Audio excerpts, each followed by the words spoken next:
Hello guys, আমি আপনাদের কাছে একটি ভিডিও নিয়ে এসেছি যেটি আমাদের শীতকালীন সবজি চাষে খুবই প্রয়োজন।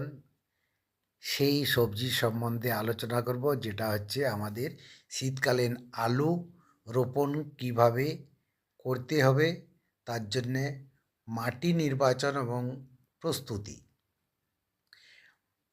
শীতকালীন আলু চাষের জন্য মাটি প্রস্তুত করা এবং সারের ব্যবহার খুব গুরুত্বপূর্ণ।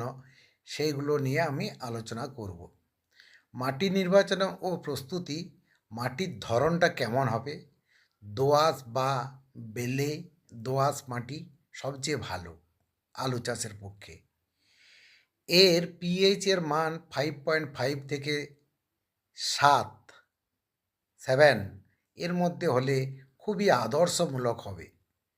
জমির প্রস্তুতি জন্য আমরা আগাছা পরিষ্কার করে জমি চাষ করতে হবে 4 থেকে 5 বার। প্রতি চাষের পর মই দিয়ে সমান করে নিতে হবে, যাতে কোনো উঁচু নিচু না থাকে। জমিতে জল নিকাশের ভালো ব্যবস্থা রাখতে হবে, না হলে আলু জলবদ্ধতা সহ্য করতে পারে না। তাই আমরা এইভাবে জমি প্রস্তুত করব। এবং জৈব সার কী প্রয়োগ করব? প্রতি বিঘা অর্থাৎ 1 বিঘা জমিতে 1200 থেকে 1500 কেজি পচা গোবর বা কম্পোস্ট সার দিতে হবে। জৈব সার মাটির উর্বরতা বাড়ায় ও রোগ কমায়।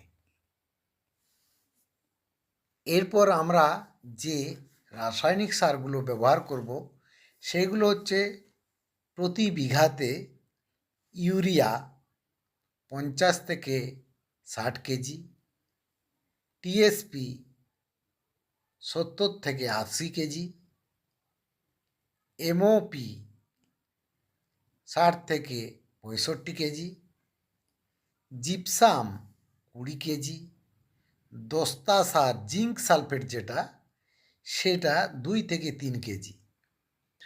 চাষের সময় টিএসপি, জিপসাম ও দস্তা সম্পূর্ণ দিতে হবে।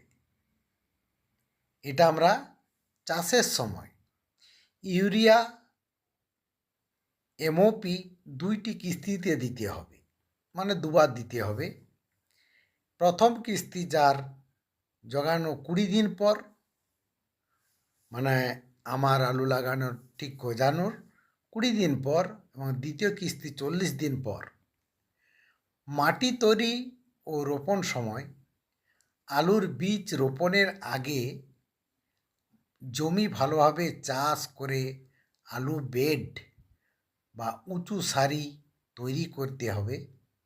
সারি থেকে সারির দূরত্ব 2 ফুট, কমপক্ষে 2 ফুট, আর গাছ থেকে গাছের দূরত্ব 8 থেকে 10 ইঞ্চি রাখতে হবে।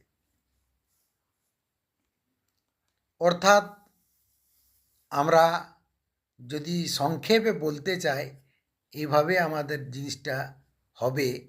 দোআঁশ মাটি 1 নাম্বার, 2 নাম্বার পচা গোবর সার লাগবে, 3 নাম্বার ইউরিয়া, টিএসপি, এমওপি ও ভালো নিকাশি ব্যবস্থা।